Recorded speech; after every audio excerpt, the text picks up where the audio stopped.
안녕하십니까. 방송통신위원장 이진숙입니다. 제가 2024년 7월 31일 방송통신위원장으로 임명되고 오늘로 꼭 5달 반이 지났습니다. 임명된 지 이틀 만에 탄핵소추안이 발의돼서 사흘째 되는 날에 소추안이 통과됐습니다. 탄핵소추의 주체는 국회지만 여당인 국민의힘은 소추안 표결에 참여하지 않았기 때문에 실제 방통위원장 소추의 주체는 민주당을 비롯한 야당입니다. 저를 탄핵한 가장 큰 이유는 2인 체제로 공영방송 이사를 선임했다는 것입니다. 방송통신위원회는 5명의 상임위원으로 구성되는데 합의제 정신을 무시하고 대통령이 임명한 2명의 위원이 공영방송 이사를 독단적으로 선임했다는 것입니다. 얼핏 듣기에는 문제가 있어 보입니다. 2인 체제 의결이 문제가 될 수도 있습니다. 만약 상임위원이 3명이 있는데 김태규 부위원장과 제가 비밀리에 1명을 의도적으로 배제하고 모처에서 만나서 의결을 했다면 합의제 정신을 무시한 불법적인 의결이 된다고 판단할 수도 있을 것입니다. 그러나 2024년 7월 31일 상임위원은 2명이었습니다. 그동안 진행된 변론에서 충분한 공방과 토론이 오갔기 때문에 긴 설명은 필요치 않다고 생각합니다. 그러나 오늘 이 시점에서 헌법재판소 재판관들과 국민들께 원점에서 다시 한번 강조해서 말씀드립니다. 저와 김태규 부위원장은 마땅히 해야 할 일을 합법적으로 했습니다. KBS 이사들과 MBC 박문진 이사들은 임기 만료를 각각 1달과 12일 남겨두고 있었습니다.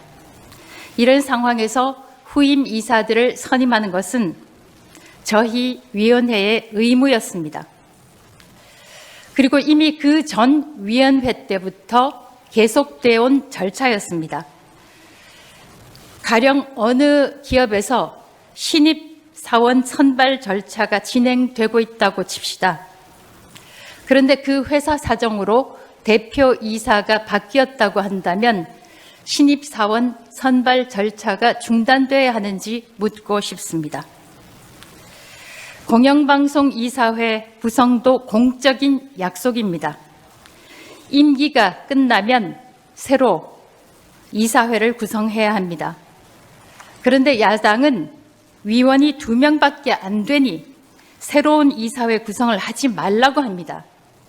그 결과 MBC 박문진의 경우 임기가 끝난 지 5달이 지난 이사들이 여전히 이사로 남아 있습니다.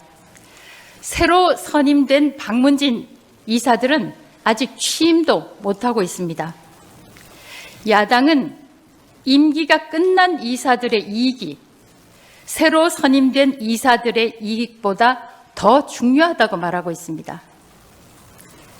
둘째, 2인 체제 문제입니다.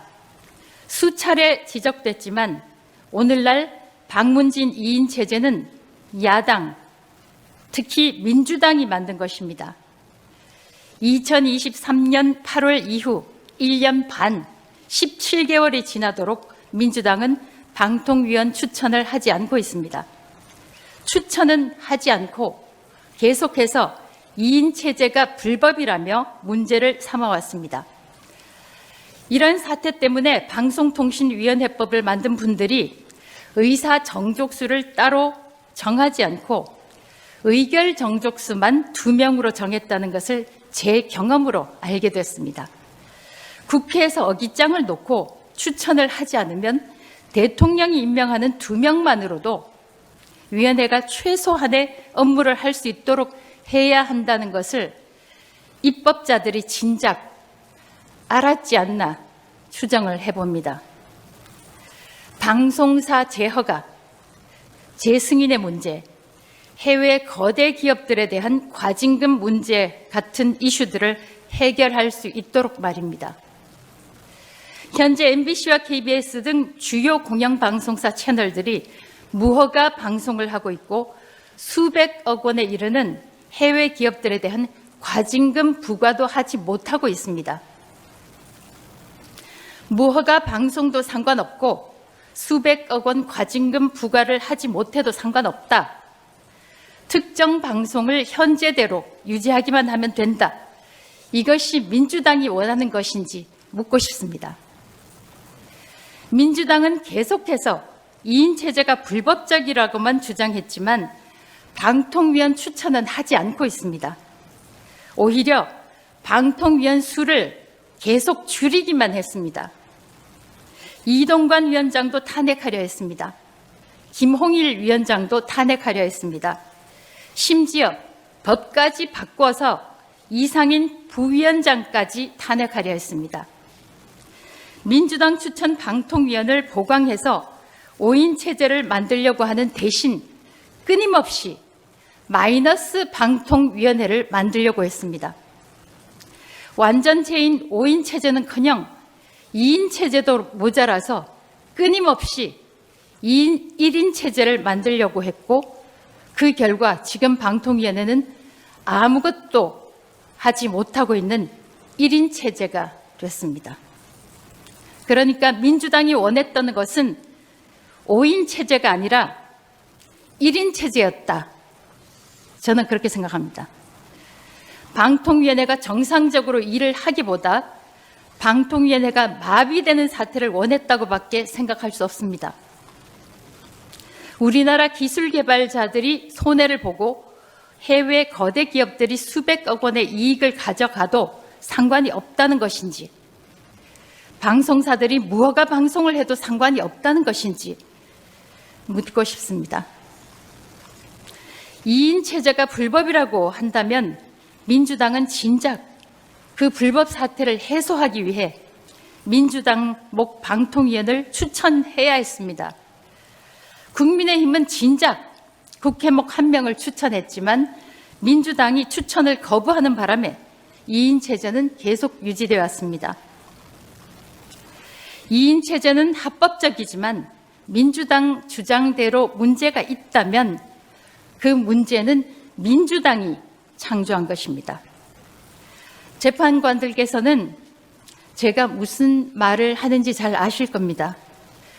헌법재판소의 결혼 문제는 헌법기관이기 때문에 비교적 문제가 빨리 해결됐습니다.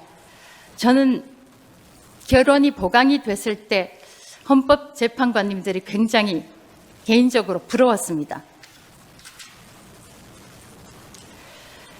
국회목 추천 인사를 본회의에 올리는 것도 표결하는 것도 민주당이 거부하면 그 절차는 진행되지 않습니다. 저는 2023년 국민의힘 몫으로 상임위원으로 추천됐지만 민주당이 거부하는 바람에 9개월, 9일을 기다리다가 끝내 상임위원이 되지 못했습니다.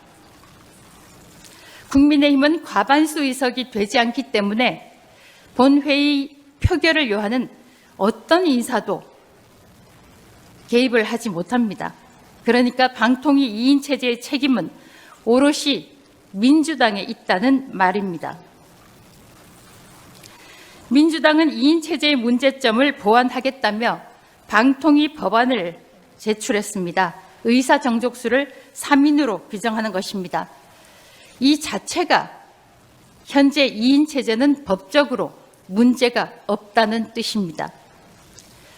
민주당은 2인 체제가 합의 정신을 위반했다고 하지만 그렇지 않습니다. 헌재 재판관도 민주당 추천, 국민의힘 추천으로 추천한 정당은 다르지만 헌재 재판관이 되는 순간 특정 정파의 이익을 위해 일하지 않는다고 저는 생각합니다. 만약 헌재 재판관들이 추천받는 정당의 이익을 대변한다면 이진숙에 대한 이 탄핵 심판 역시 절차가 필요 없을 것입니다. 숫자에 따라 이미 결과를 알 수 있기 때문입니다. 그러나 저는 헌재 재판관들께서 철저하게 법리에 따라 판단하실 것이라고 확신합니다. 방통위원들 마찬가지입니다. 제가 국민의힘의 추천을 받았다고 해도 저는 국민의힘이라는 정당을 위해서 일하는 것이 아닙니다. 또 대통령의 임명을 받았다고 해도 대통령의 이익을 위해 일하는 것이 아닙니다.